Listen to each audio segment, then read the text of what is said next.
Okay, I will try. Not fine. Okay, I was thanking. Estaba dando las gracias a los directores por darme la oportunidad de estar aquí y también por contar con estos profesores conocidos a nivel mundial y por darme la oportunidad de compartir este espacio con otros compañeros de España. No voy a dedicar mucho tiempo en presentar a los profesores Edwin Smith y Stephen Wise. Vienen del American Law Institute. Edwin Smith también es miembro de la American Bar Association y es uno de los miembros del comité de redacción del artículo 9 de la UCC.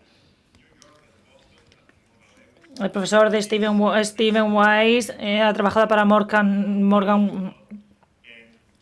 Ha trabajado, es experto,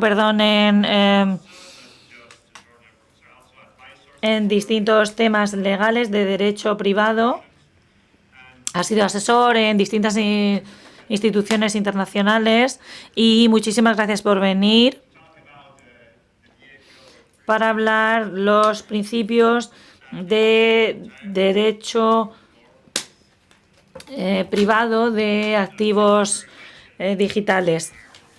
Muchas gracias, es un placer estar aquí y que nos hayan dado la oportunidad de hablar de los principios y cómo se relacionan con el Código del Comercio Internacional.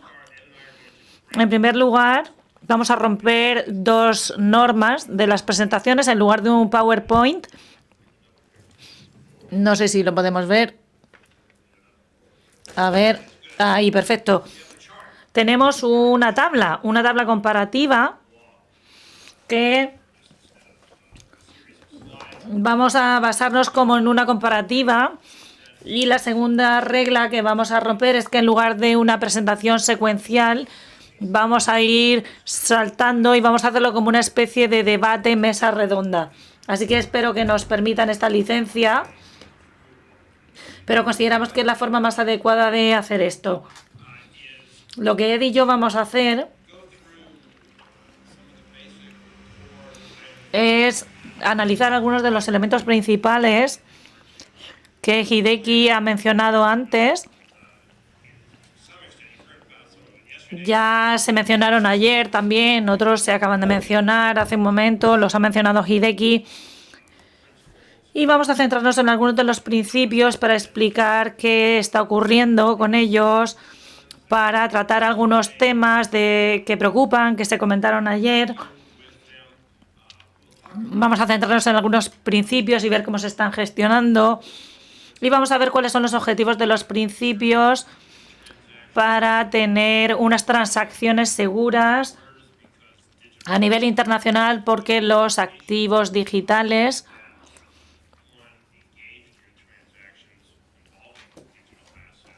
cuando uno participa en transacciones que implican activos digitales, da igual que yo esté aquí físicamente en España, en California, en Washington o en Asia.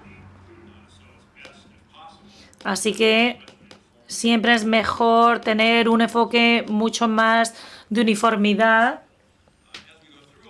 Y conforme vayamos echando un vistazo a todo, iré identificando los principios. A veces diremos mucho, otras veces poco, y los iremos relacionando con los comentarios que se fueron haciendo ayer y que resultan que pueden resultar de preocupación para la gente que trabaja en este sector,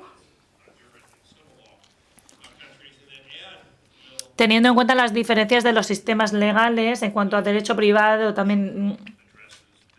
Y también vamos a ver cómo el código mercantil código comercial trata este tema. Y vamos a intentar darle un poco de uniformidad, de forma que el resultado sea, a través de los principios, a través de la esencia, conseguir una mayor predecibilidad de los mercados de este tipo de activos y una mayor coherencia, y de forma que nos ayude a mejorar las transacciones y a que sea mejor para todas. ¿Te parece bien la presentación? Sí, estamos muy agradecidos a David y a Carmen por habernos invitado. Es un honor estar aquí. También apreciamos que nos permitáis hacer esta presentación en inglés. Me he acordado de que hace un año mi esposa y yo estuvimos en Chile. Estábamos en un restaurante muy bonito y el camarero dijo: mi inglés es muy malo, pero mis vinos son muy buenos. Nuestro español es muy malo, pero los principios son muy buenos. Entonces, queremos compartir nuestras ideas y estaremos encantados de tener un debate con todos ustedes. Vale, entonces vamos a empezar con la primera página, que creo que lo suyo es empezar por el principio, con una tabla comparativa.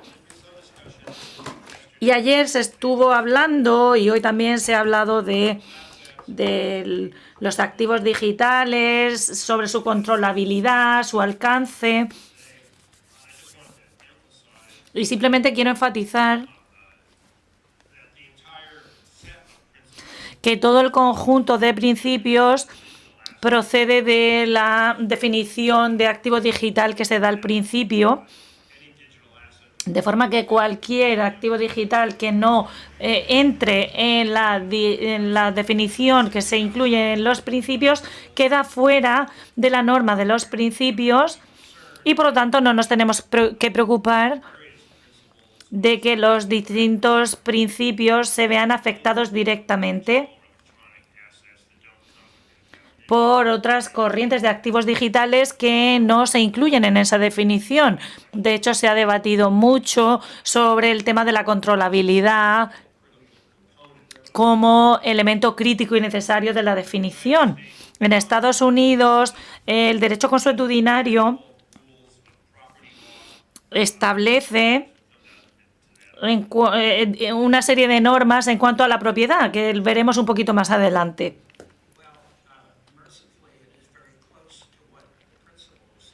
Y básicamente en el Common Law, el Código de Comercio Uniforme dice se centra mucho en el Common Law de Estados Unidos. Ignacio ya lo ha mencionado, cómo se nutren el uno del otro. En el borrador del Código de Comercio Uniforme empezamos tomando el término e intentando analizar el término, y era muy confuso porque hay tantas definiciones. Había personas que decían, vale, si yo te mando un correo, ¿eso es un activo digital? Entonces lo que queríamos hacer era capturar esos activos digitales a los que el mercado atribuye valor y no a otros activos digitales. Y también, como los principios, queríamos ser tecnológicamente neutros. Por lo tanto, nos encontramos este término de registro electrónico controlable, que puede ser por escrito o en una forma electrónica, pero que tiene formato electrónico y que está sujeto a control. Y cuando hablamos de control ya nos centraremos más en este aspecto, pero la forma más sencilla de pensar en el control es repetir los atributos que uno vería si estuviéramos en control de un objeto físico. Así que los principios tomaron el mismo enfoque. Vale, el siguiente punto en nuestra comparación es la pregunta de derecho de propiedad. Como se indica, los principios dicen que un activo digital puede ser objeto de derechos de propiedad. En Estados Unidos, nuestro derecho, el Common Law, No lo establecen los estatutos, pero hay un caso, como aparece en la tabla, dice que esta sentencia decía que las cosas intangibles pueden ser objeto de propiedad.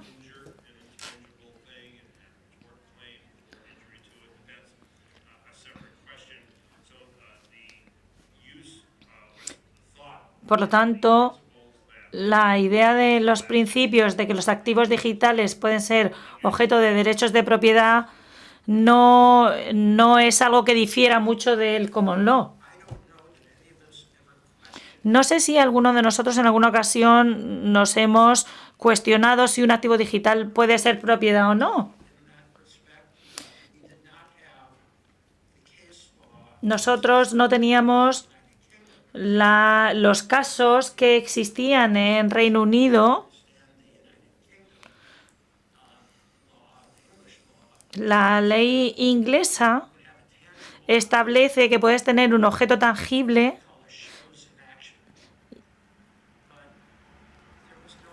pero no se había mencionado en ningún momento los activos digitales, no había nueva legislación, por lo tanto hacía falta para reconocer los activos digitales como un nuevo artículo sujeto a propiedad. En Estados Unidos esto no se había planteado.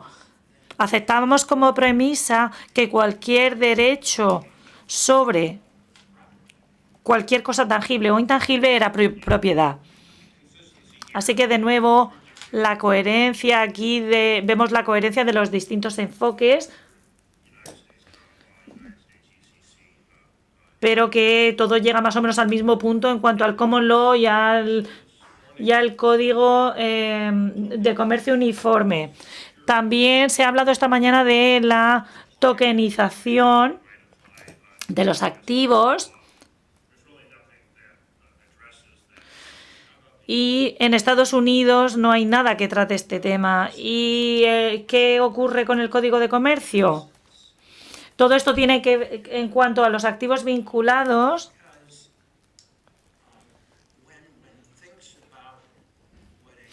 cuando pensamos en lo que es un token es básicamente el registro electrónico, son datos. Y para que estos datos en el contexto de la seguridad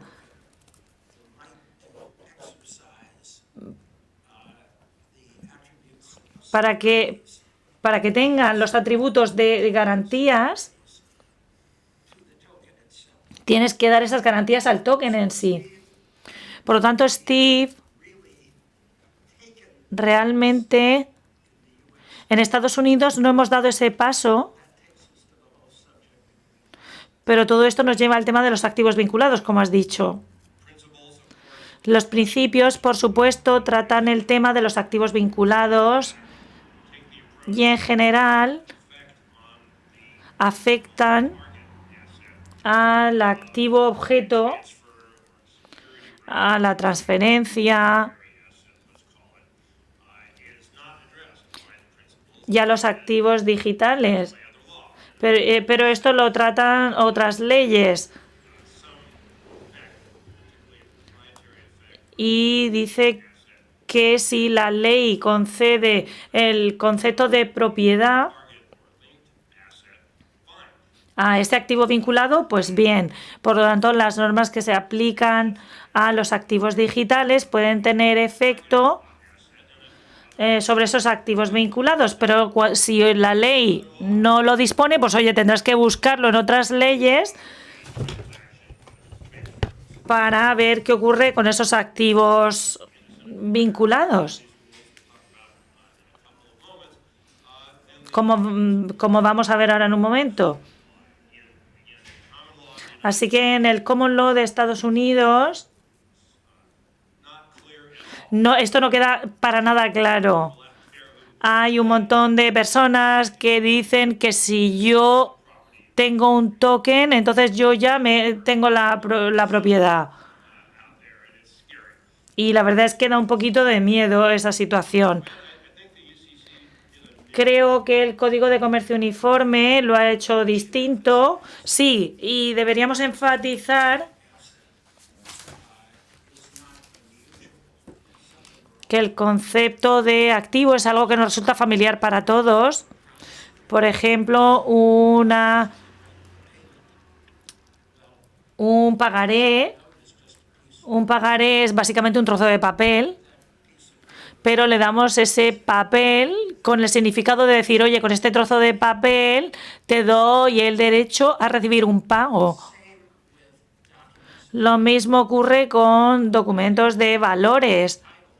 Yo puedo tener el derecho a un valor sobre ciertos activos, pero ese documento de esas acciones, esos valores, básicamente es un papel. Entonces, en los sistemas legales teníamos ya activos vinculados, lo que pasa es que no los identificábamos como tal. Entonces, cuando conseguimos la definición de activos vinculados, intentamos analizar situaciones ya existentes. Por lo tanto, dejamos fuera de la definición de registro electrónico controlable documentos electrónicos de títulos, lo que nosotros llamamos registros transferibles, valores desmaterializados, y eso nos dejó con la definición pura de registros electrónicos controlables. Pero cuando controlamos un registro electrónico controlable, normalmente solo tenemos el control de los datos de ese registro. Y esto funciona bien en el caso del Bitcoin y otras criptodivisas. Pero ¿qué ocurre con ese registro que está relacionado con otros activos? Lo que hicimos fue muy similar a lo que hicieron los principios. Dijimos, esto es demasiado amplio, no podemos crear normas legales para tokens no fungibles, para propiedad intelectual, para valores que vinculen estos activos con el registro electrónico controlable. Pero había un campo en el que había mucha demanda de que se estableciera este vínculo. Y ahí es donde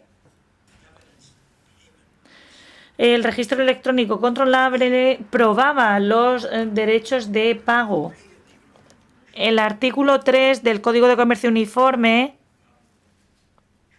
dice que si intentas obtener un pagaré negociable, esto debe ser por escrito, tiene que ser en papel,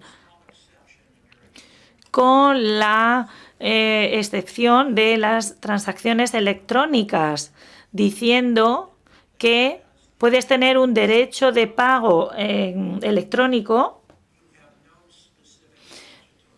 y en este caso no hay ninguna ley estatutaria. Es básicamente que esa promesa de pago, ese pagaré, se ha creado electrónicamente.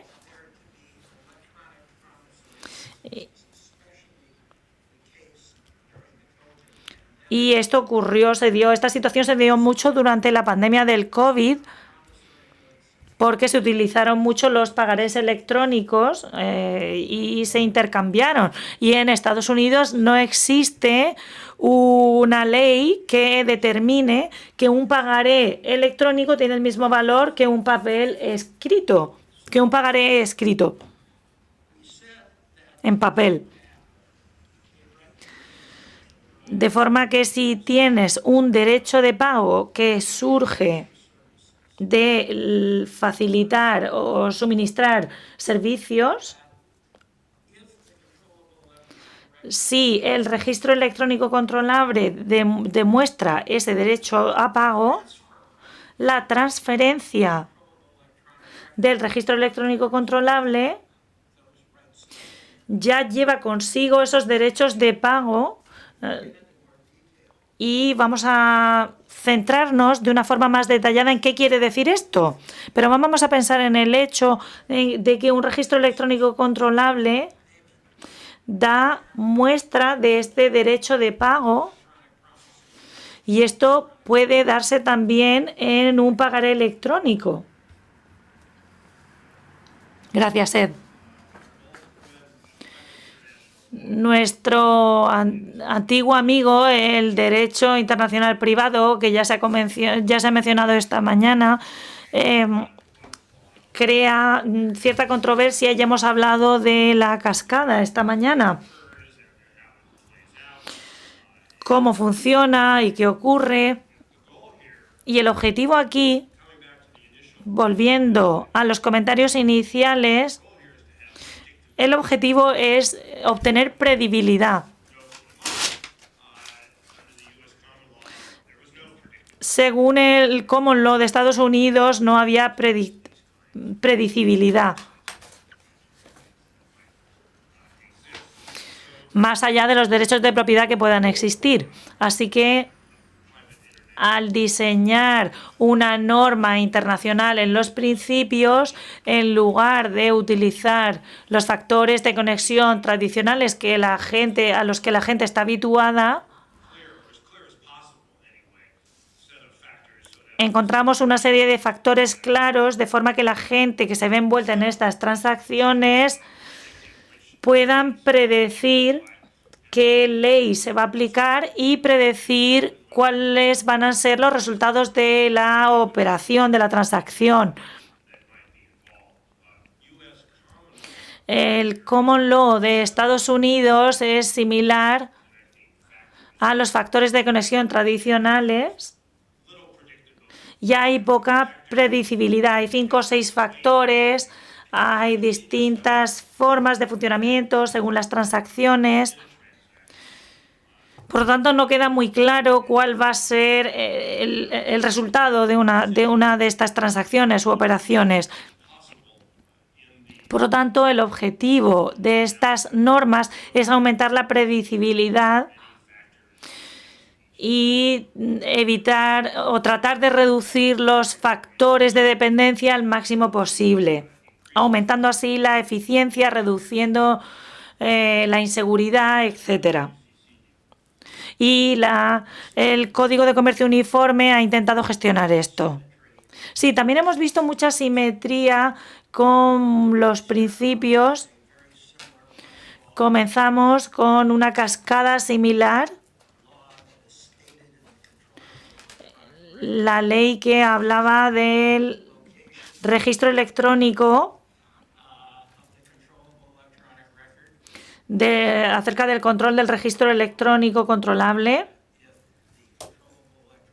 Si el registro electrónico controlable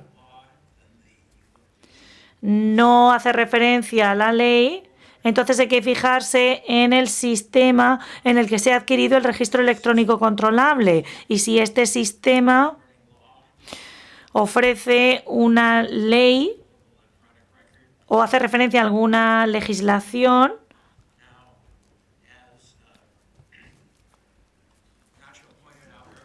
como se ha comentado antes. Si no hay ninguna ley que rija, pues entonces no habrá ningún sistema y tendremos que tener una ley residual, por así llamarla, una norma residual, y tendremos que ver dónde se encuentra ubicado el emisor, por ejemplo. Y este es el caso en la mayoría de registros electrónicos controlables. Puede ser que esté asociado a unos valores, que estén sometidos a otra legislación. Pero la idea era intentar tener una ley residual que señale a las leyes que rigen el Código de Comercio Uniforme. ¿Cómo lo hacemos?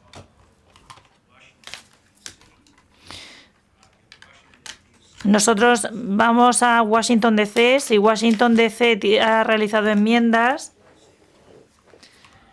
consultamos la legislación. Si no se han adoptado estas enmiendas, entonces se aplica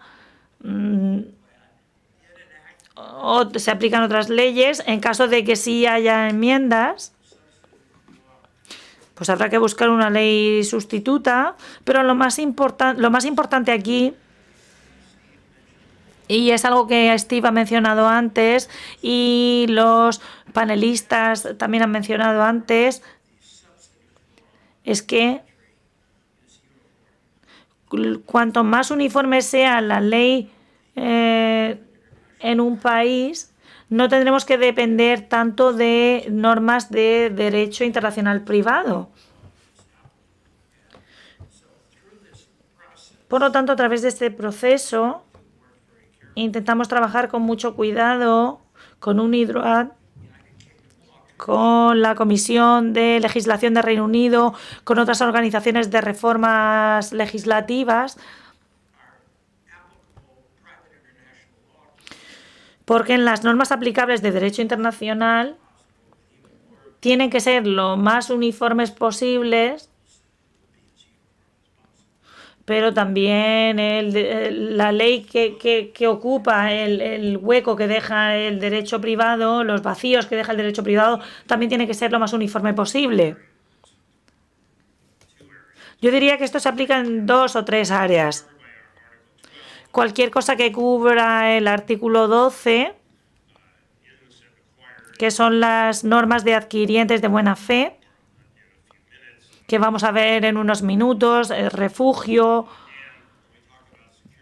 Y cuando hablamos de transacciones seguras en los estados y en los distintos idiomas, en las unidades de los Estados Unidos, por así llamarlo, esto también se refiere a la predecibilidad.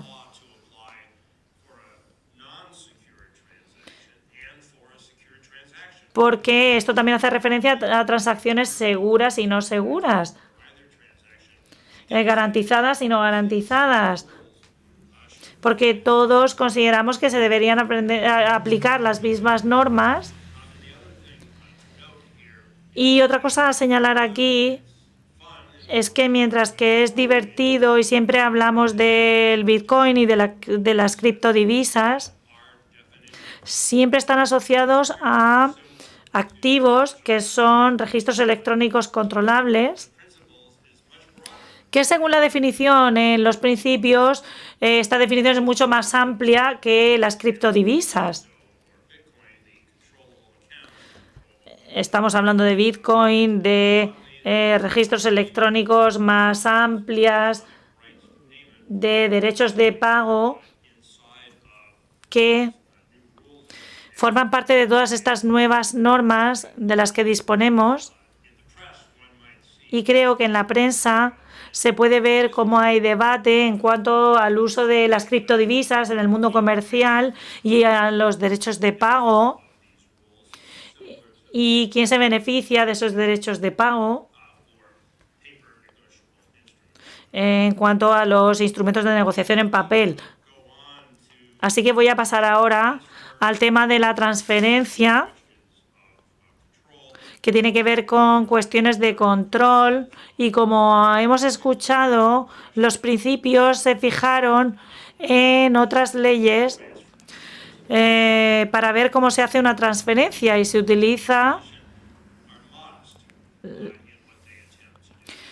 de una forma muy modesta, por así decirlo. Es decir, no intenta contestar a todas las dudas.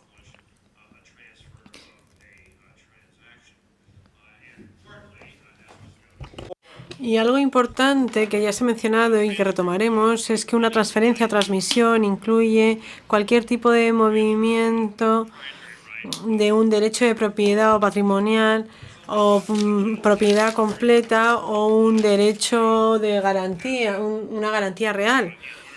Y para una vez más consolidar las reglas de forma que un único conjunto de normas sirvan para unas transacciones en concreto, en Estados Unidos en concreto, donde hay common law, no siempre ha estado claro si una transacción es una garantía real, o sea, si crea una garantía real o no, o es una cuestión realmente de ventas. Y más que resolver esa cuestión cada vez, como va a decir Edwin en un momento, las mismas normas en nuestras transacciones garantizadas de derechos de pago o una garantía real, derecho de pago para garantizar una obligación de algún tipo, de un tipo o de otro.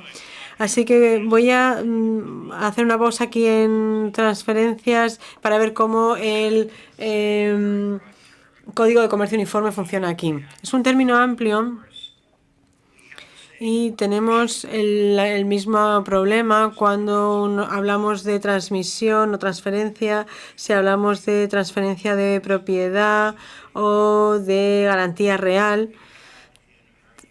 En el UCC tenemos una asignación y algunos tribunales entendían la asignación como una transferencia total de propiedad y otros como un derecho diferente. Entonces hay distintos tipos de decisiones y formas diferentes de entender el mismo estatuto. Y teníamos que ofrecer en las enmiendas del UCC una declaración que aclaraba totalmente que cuando hablábamos de transferencia o de asignación estábamos refiriéndonos a una transferencia de propiedad o en la creación de una garantía real. Se podría referir a cualquiera de las dos. Sí que una noción muy amplia que queríamos aclarar cómo se aplican algunas normas. Me gustaría hacer un comentario sobre la palabra resultante que ya se debatió ayer y hoy se ha mencionado. Eso aborda, digamos, la posible circunstancia en la que si yo quiero transferir un activo digital a Ed, lo que Ed recibe no es exactamente lo que yo le he enviado, porque el sistema a través del que se ha creado o mantenido el activo digital puede cancelar mi activo digital y surge uno nuevo en la cartera de Ed, que ya no está en mi cartera. Así que sin tener que ponernos muy metafísicos, tenemos que ver si es el mismo, se puede trazar.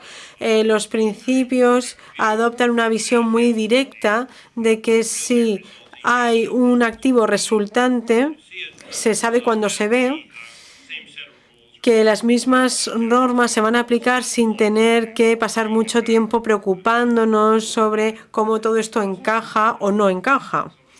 Y algo similar, hay algo similar si el resultado del activo resultante es el mismo en la forma uniforme. Si me permiten el juego de palabras. En el Common Law en Estados Unidos tendríamos un análisis exhaustivo y de un debate muy largo sobre si se puede trazar o rastrear o no en lo que llamamos el principio equitativo.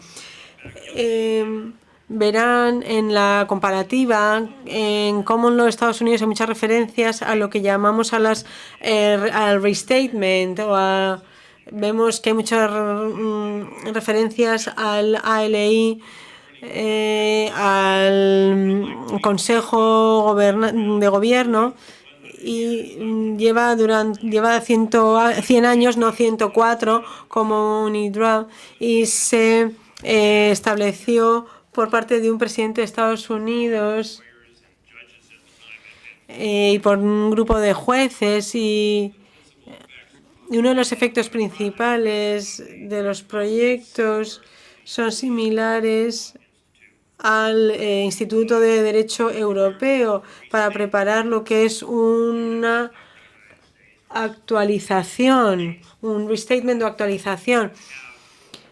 Y hay tribunales de Common Law que han desarrollado sus propias reglas para contratos o para derecho de la propiedad y es difícil en algunas ocasiones que las transacciones pasen de distintas unidades o a través de fronteras de estados, digamos, como a través del UCC. en algunos casos la predictibilidad entre estados es difícil y eso es algo que se hacía hace 100 años. Lo que se hacía hace 100 años, perdón, es recopilar todos los casos de todos los estados buscando reglas comunes, hilos comunes y luego actualizarlos de nuevo de una forma sintetizada para promover un mejor derecho, mejores prácticas a través del análisis de las cuestiones para ayudar a los jueces y a los abogados de las transacciones para que adopten enfoques para estas transacciones. En muchos estados tienen un elevado nivel de deferencia, digamos que no hay un estatus oficial para lo que es hacerlo bien o no. Entonces, el Instituto de Derecho de Estados Unidos, bueno, tiene distintos instrumentos, contratos y bueno, se reciben con deferencia por parte de los tribunales miles de veces. Aparecen en decisiones de los tribunales, por eso nos referimos en este gráfico, en esta tabla, al Common Law de Estados Unidos para intentar unificar enfoques a través del Common Law en Estados Unidos y eso parece que funciona bastante bien. Así que déjenme que avance al tema del control porque hemos recibido se ha prestado mucha atención a estas transacciones.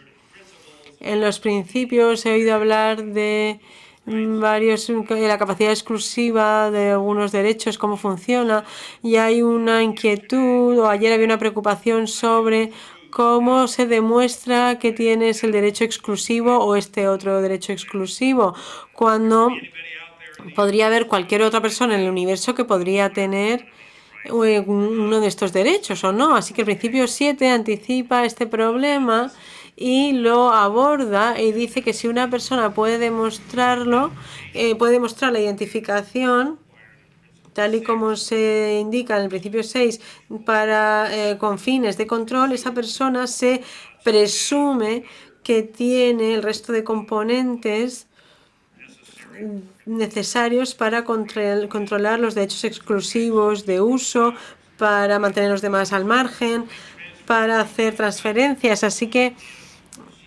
en el lenguaje procesal se dice que cambia el peso a la persona que desafía el control para demostrar que alguien más, quizá la otra persona, es la que realmente tiene el control.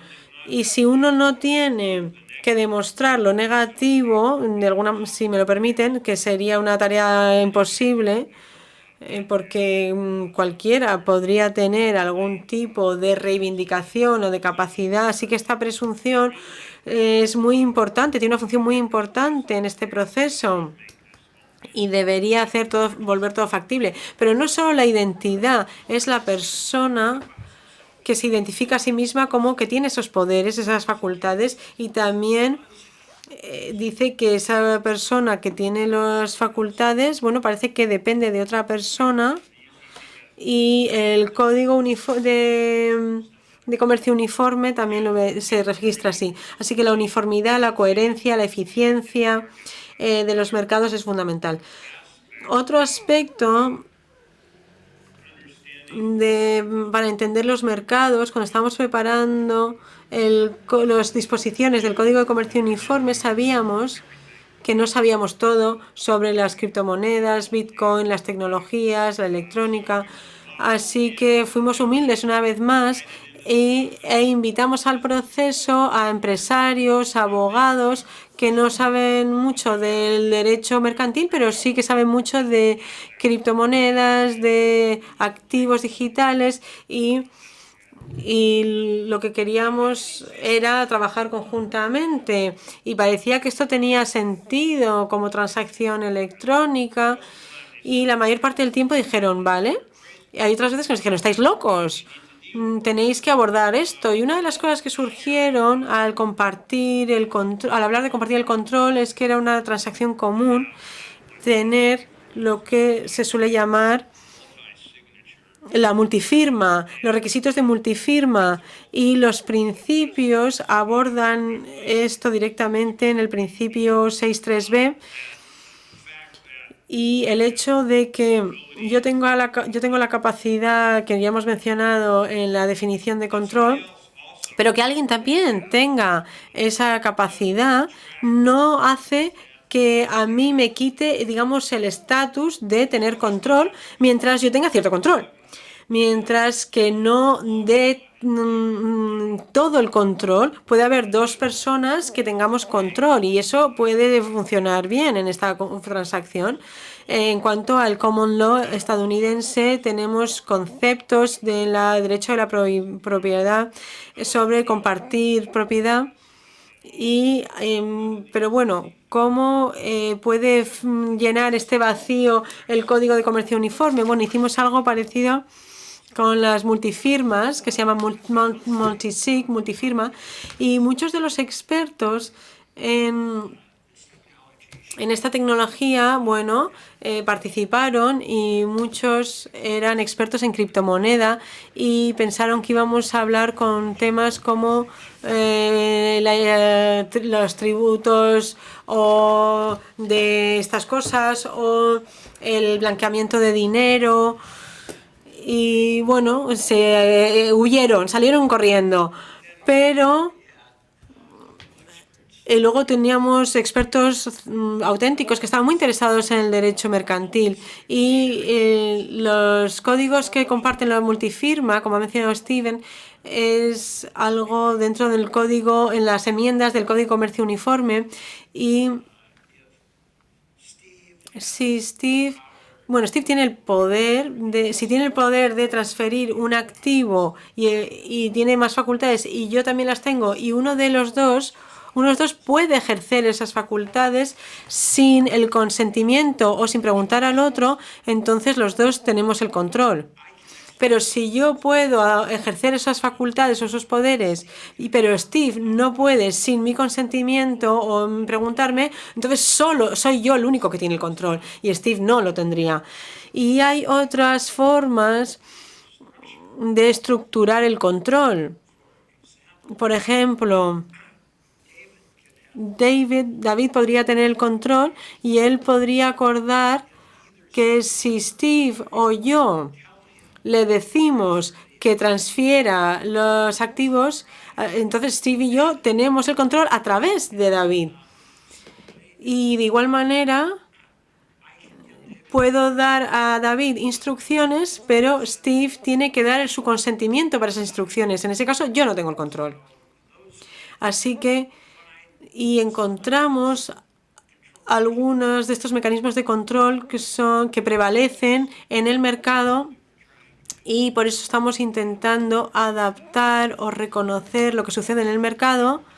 Nos dijeron que a no ser que tuviéramos disposiciones multifirma, que el mercado no iba a apoyar lo que nosotros estábamos haciendo. Así que creamos esas disposiciones intuitivas de sí tienes control, pero no realmente no es lo que queremos, a lo que nos referimos, porque hace falta la multifirma. Y de igual manera, al que los principios, el Código de Comercio Uniforme también tiene algunas formas y a veces doy charlas sobre esto en Estados Unidos y decimos, antes de leer el estatuto, léete los comentarios, porque te van a decir cómo debes leer los estatutos. Y el estatuto de por sí es perfecto en el sentido de que se puede leer las palabras que incluye, pero los comentarios te dicen lo que significa, pero es muy difícil en una primera, segunda, tercera, cuarta, quinta lectura entenderlo sin la ayuda de los comentarios. Yo siempre digo que tienes que leer los comentarios y solo si ves una ambigüedad deberías leer el estatuto. Esa es mi percepción. Vale, vamos a seguir con la parte principal, las disposiciones principales, aparte de las transacciones garantizadas, y hablamos del tema de lo que se refiere como la regla de amparo, en los principales también del adquiriente de buena fe y con las disposiciones del Código de Comercio Uniforme. esta es la parte importante, porque a menudo la gente se pierde intentando descifrar si hay un registro electrónico, si está sujeto a control, sobre si has cumplido todos los requisitos para tener control, y se olvidan de que el motivo de tener control de un registro electrónico controlable es para poder aplicar la ley sustitutiva sobre una transferencia de un registro electrónico controlable. Así que ahora vamos a ver por qué tenemos estas definiciones, para qué tenemos estas definiciones y cuál es su impacto. Así que los principios empiezan con lo subyacente, el concepto subyacente. No se puede transferir más de lo que se tiene, excepto cuando sí se puede. Pero parte del NEMO-DAT en los principios es la ley de amparo. Lo que tienes sí lo puedes transferir a otra persona, incluso si esa otra persona puede ser el transferente directo y puede estar sujeto a otras reivindicaciones de los activos digitales. El principio de amparo, en el principio 9, da al transferente lo que da al adquiriente lo que el cedente podría tener, pero el cedente, teniendo el concepto de transferencia, esa persona puede traspasar esos derechos al adquiriente sin ser el adquiriente de buena fe todavía. Y esto es algo que está incluido en los principios como conocimiento, valor. Lo que yo tengo lo puedo traspasar, y eso es el principio de amparo del Código de Comercio Uniforme. De mismo modo, cualquier derecho que el adquiriente tenga va al cedente. Perdón, del cedente va al adquiriente. Pensaba que tenía un registro electrónico controlable, pero Steve ha ido a mi ordenador y ha podido obtener el control de este registro electrónico controlable, ha hackeado mi ordenador y ha transferido todo. Entonces, Steve es un ladrón. No tiene derecho a hacer eso. No tiene derecho de entrar a mi registro electrónico controlable y cuando lo transfiere a Alejandro tiene mis derechos de propiedad y puedo reivindicar ese registro electrónico controlable. Pero el derecho que tenía Steve, digamos, ahora lo tiene Alejandro. Si pasamos a la siguiente cuestión, hemos hablado de control. Tenemos el adquirente de buena fe, los derechos del adquirente inocente o de buena fe. Y la regla del adquirente de buena fe nos va a decir que este adquirente tiene... Bueno, vamos a ver la definición sobre cómo esto funciona, y si alguien tiene control, hay un uso clave en esta parte del término control del activo digital. Hay que recordar que el activo digital solo es un activo digital tal y como se define en los principios, no otro tipo de activo, insisto. Y aquí es donde la humildad de los principios entran en juego. Los principios podían haber ido a establecer una serie de componentes adicionales que dirían que tiene que haber un valor, buena fe, de la ausencia de notificación de una tercera parte o un tercero, o una reivindicación de propiedad. Y en UNIDROIT, cada estado con E mayúscula podría decir, tenemos estos requisitos, en este otro estado tenemos este otro requisito, y UNIDROIT diría, vale, vamos a dar un paso atrás y no intentar establecer para esta parte. Entendemos que cada uno tiene reglas similares, pero no son lo suficientemente idénticas, y el objetivo de liberarnos de algunos derechos de propiedad en el mercado es estar justificado lo suficiente. Tenemos que tener control, vale, eso es un principio, un punto de los principios. Pero luego, cuando analizamos los compradores, el adquirente de buena fe, vemos que si se añade eso crearía una definición de adquirente de buena fe para este propósito, para este fin. Así que el principio de no responder a todas las preguntas, en algunos casos hay una regla específica y en otros lugares una regla más general. Entonces hemos mencionado que el Common Law de Estados Unidos menciona muy poco sobre esto. Una de las actualizaciones sobre restitución del derecho equitativo dice que un adquirente de buena fe acaba con los derechos equitativos, pero no con los de garantía. Y los derechos equitativos están un poco de moda, pero son reglas un poquito más estrechas y en el Código de Comercio Uniforme. El Código de Comercio Uniforme sí que proporciona los atributos para lo que tendría un adquiriente de buena fe. El término que se utiliza es comprador autorizado. El comprador es cualquier adquiriente. Empezamos con un comprador que adquiere el control del registro electrónico controlable por un valor, de forma que eso elimina las donaciones. Se vio ayer que la traducción del inglés de valor es algo oneroso.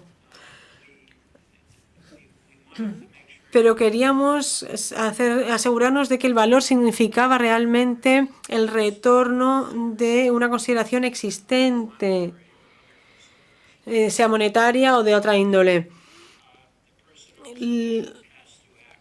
La persona tiene que actuar de buena fe, que definimos eso como honestidad y la observancia de las normas de comercio, de buen hacer, de buenas prácticas.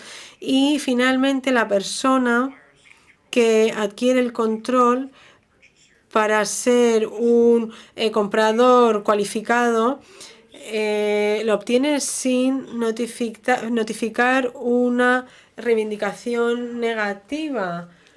Queríamos asegurarnos de que la notificación no daba al adquirente la búsqueda en un registro. Así que decíamos específicamente que no había ningún requisito para que el adquiriente lo hiciera, pero de que de otro modo, si el adquiriente no sabe esta notificación adversa, bueno, creo que llegamos al mismo sitio, que a través de los principios aplicamos nuestro derecho sustitutivo para los atributos de un adquirente de buena fe. Así que si uno consigue ser un adquirente de buena fe, lo que consigue con los principios es cualquier derecho de propiedad que se hayan transferido a esa persona.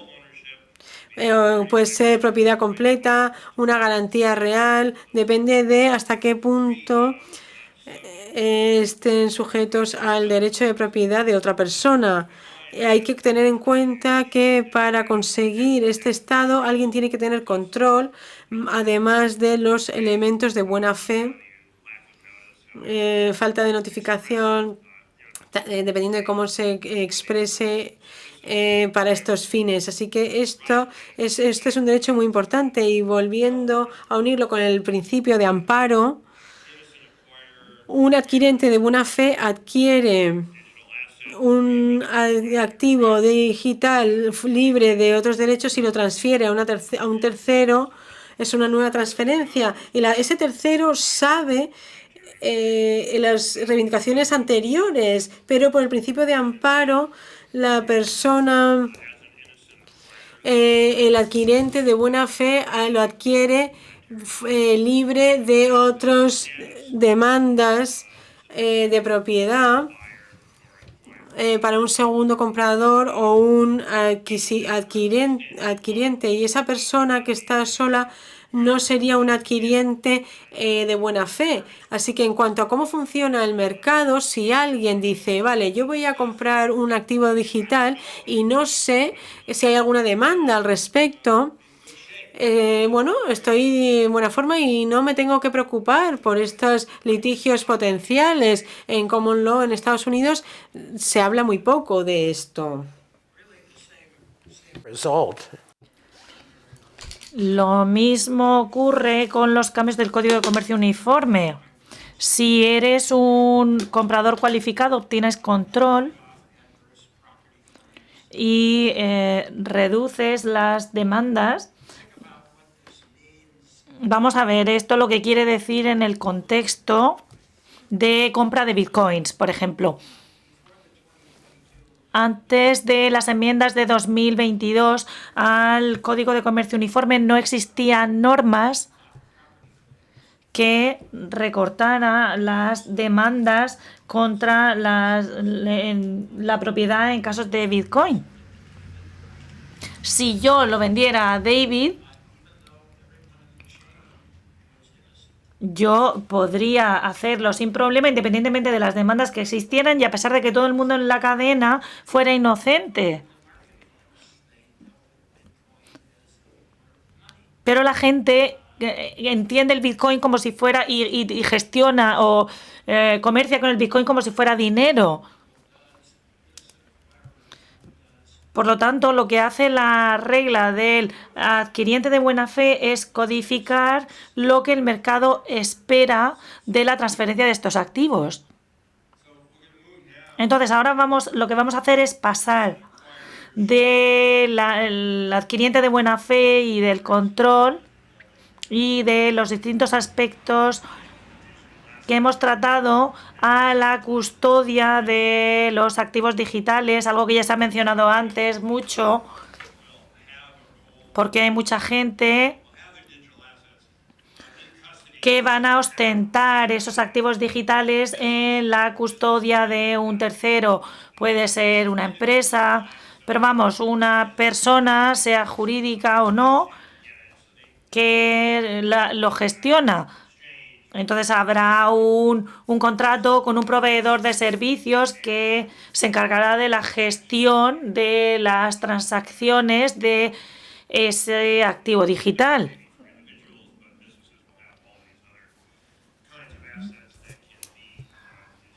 Principalmente de criptodivisas, pero también de otros activos. Y en cuanto a la custodia, en los principios, es algo que ya se ha mencionado, tenemos la definición de custodia y también la definición de custodio, que es la persona que gestiona o que presta servicios a un cliente en virtud de un acuerdo de custodia. Y el custodio, a su vez, puede utilizar a otro custodio, a un subcustodio que mantenga los activos para el custodio,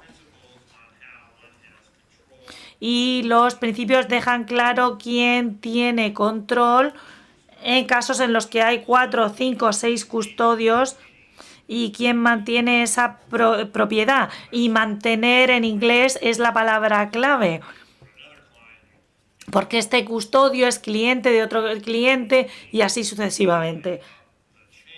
Y esto se mantiene a lo largo de toda la cadena, de toda una serie de custodios, y en un segundo voy a hablar de cómo funcionan los derechos de custodia en esta cadena.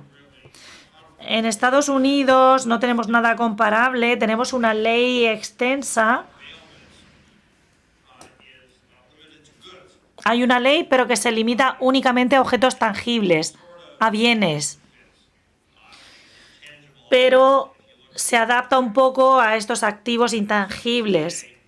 Y en la legislación de Estados Unidos hoy ya existe la palabra custodia relacionada con los activos digitales. Alguien cambió básicamente el término bienes por el término activos digitales, con lo cual es como una reformulación de esa ley referida a la propiedad. y que tiene que ver con los depósitos también. Y tiene disposiciones comparables, no iguales, a las de la custodia de los activos digitales y es muy parecida a la de los depósitos. Con lo cual, este es el enfoque desde el punto de vista del Common Law, es decir, que hay bastante al respecto. ¿Y qué tiene que decir el Código de Comercio Uniforme al respecto? Hay distintas formas en las que las partes pueden estructurar una relación de custodia. Según las enmiendas de 2022 del Código de Comercio Uniforme, si yo tengo el control de un registro electrónico controlable, puedo reconocer a Steve que yo tengo el control y esto me convierte en agente de Steve y Steve tiene el control a través de mi persona. Y esto también me convierte como en un custodio en ese punto, porque yo ostento ese registro electrónico controlable de Steve. Así que yo lo puedo hacer según las enmiendas de 2022 del Código de Comercio Uniforme y actuar como custodio de Steve en este sentido. Lo que no puedo hacer es que si yo tengo el registro electrónico controlable y lo transfiero a Steve, Steve va a reconocer que lo ostenta, pero yo mantengo los derechos relacionados con los beneficios y con las cargas del mismo.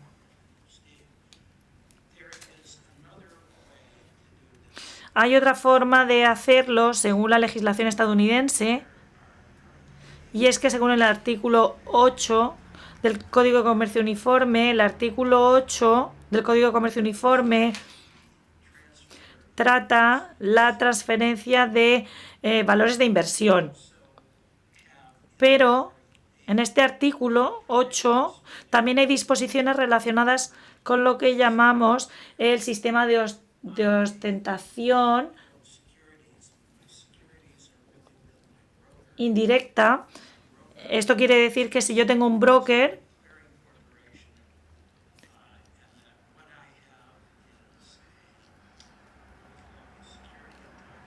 y si tenemos lo que se llama un derecho contractual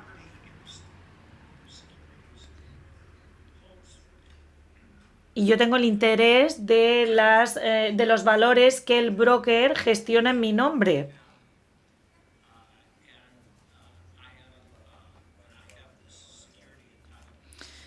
Pero yo tengo el derecho sobre esos valores.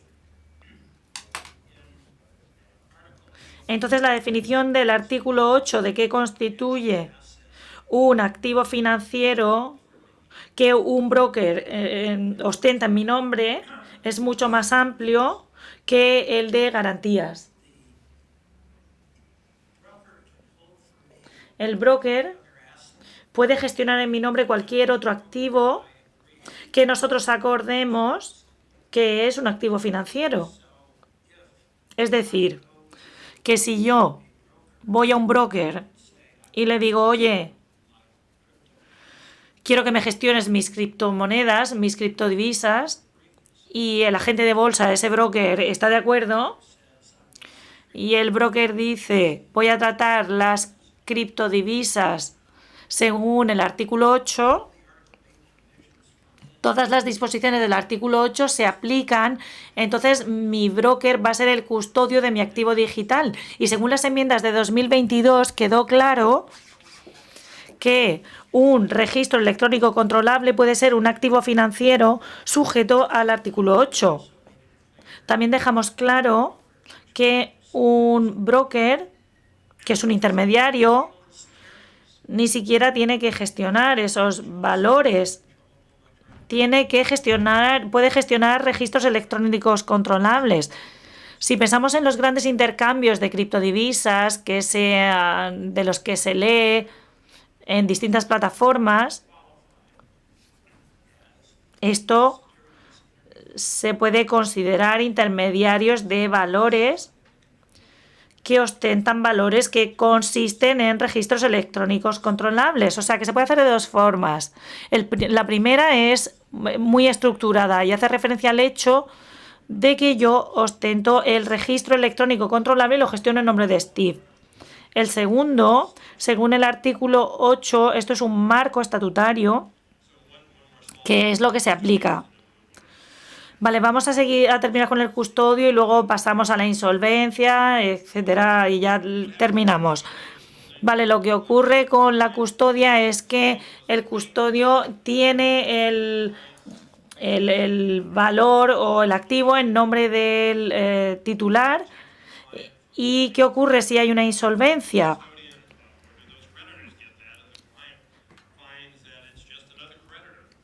¿Qué ocurre si ese cliente descubre que es otro acreedor del custodio?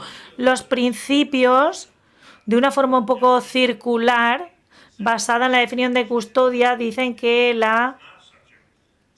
el tema es que el activo digital no está sujeto a las demandas a las que se enfrenta el custodio.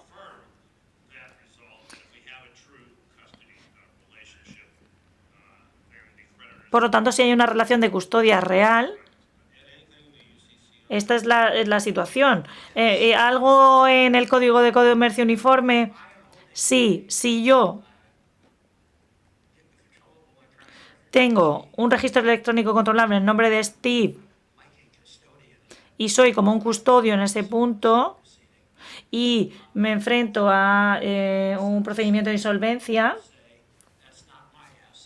yo diré, ese no es mi activo, es el de Steve. Esto queda más claro aún si se aplica el artículo 8, porque los activos no forman parte de la masa de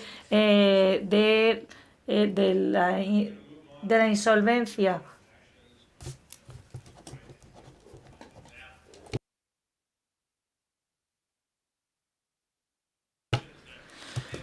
Vale, vamos a seguir avanzando porque nos podemos centrar mucho en los derechos de propiedad de los activos, si son más mayores o menores. Uno de los principios, ahora después veremos la efectividad en cuanto a terceros. En lo que se refiere a los activos vinculados que ya hemos mencionado, la cuestión de si una garantía real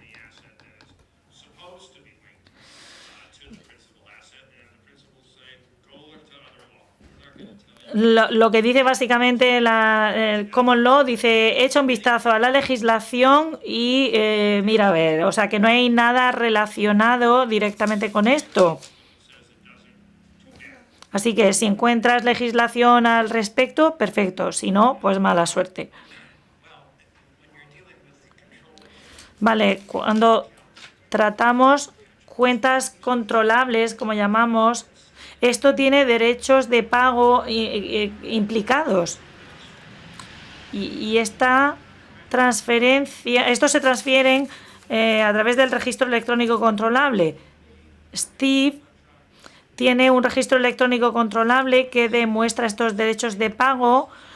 Si puede demostrarlo, entonces él va a obtener esos derechos de pago. Entonces, la clave es que la persona que está obligada a ese pago tiene que pagar a la persona que está que tiene el control del registro electrónico controlable. Si no es la persona obligada, entonces el derecho de pago no aplica. Pero si hay un acuerdo, pues debe estar claro. Pero luego también tenemos el artículo 9 del Código de Comercio Uniforme que trata de la creación de garantías reales. Y esto se puede aplicar al registro de electrónico controlable o a los derechos que van asociados. Ayer ya hablamos de que no hay una definición clara de qué son garantías reales. y esto aparece ya en el 14, en el principio 14.3.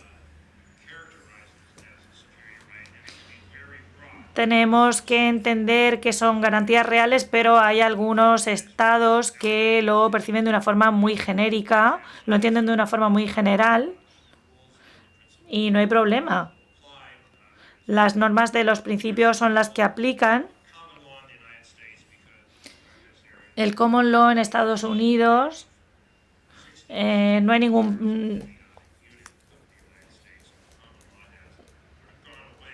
Perdón, en el Código de Comercio Uniforme ya es algo que se lleva utilizando, aplicando 65 años, así que básicamente es algo a lo que estamos habituados. En el artículo 9 del Código de Comercio Uniforme hablamos de reglas de propiedad. Hay algunos países donde se combinan distintas ideas de perfección y de propiedad, que perfección quiere decir que tienes prioridad sobre un acreedor que tiene como control, y la prioridad sobre la competitividad entre las partes. Se puede, digamos, perfeccionar una garantía real a través del control de un registro electrónico controlable, y la perfección mediante el control tiene prioridad sobre la perfección a través de un método diferente. No necesito preocuparme sobre si tengo control de un registro electrónico controlable a través de una garantía real. No tengo que analizar el registro para determinar si alguien demanda una garantía real del mismo activo. Si tengo el control, mientras no haya... Bueno, si tengo el control, yo tengo preferencia o prioridad. Si quiero ser un comprador cualificado, necesito tener una notificación, pero necesito el control para tener la prioridad. Y esa prioridad se hace frente a un acreedor dependiendo de la situación. Hay dos puntos más sobre las transacciones garantizadas. Una es la capacidad de que los principios den control o a través de registro, dependiendo de si el Estado tiene un sistema de registro de garantías reales, y para hacerlo efectivo ante terceros mediante el control. Como se ha dicho, se dijo en uno de los principios ayer, el control tiene prioridad en el sentido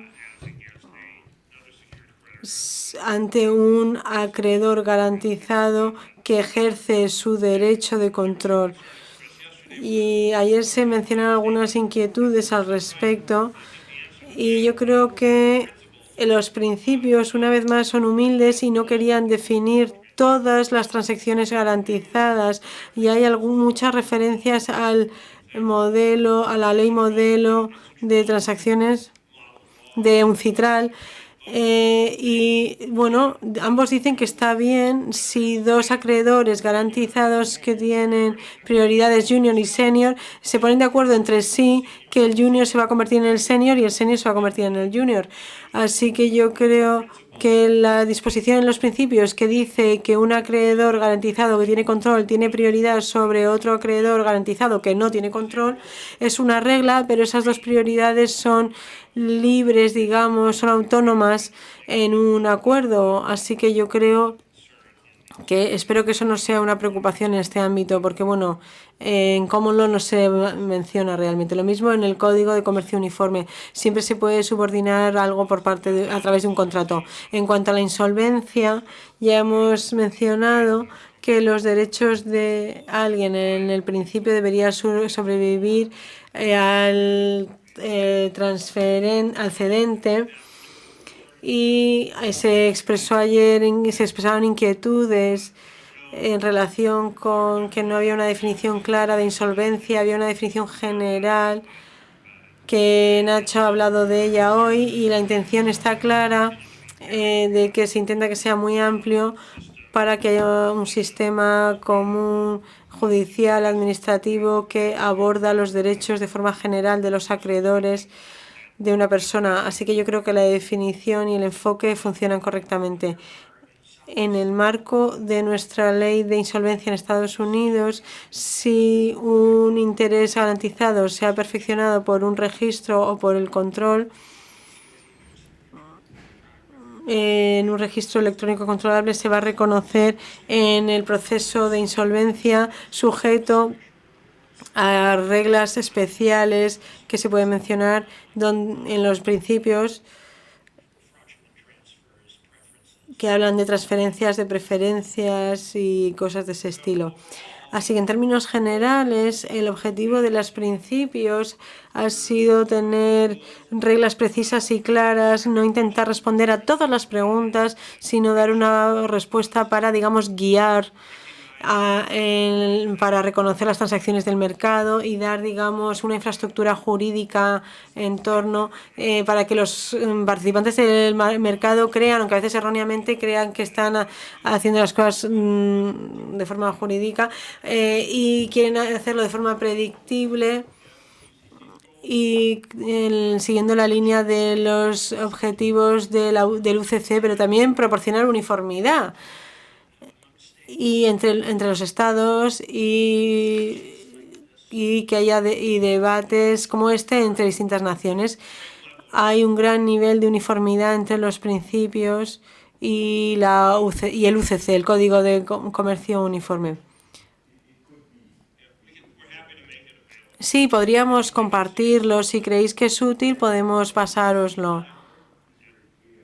Sí, porque queda claro y necesitamos el micrófono, por favor. No escuchamos al ponente.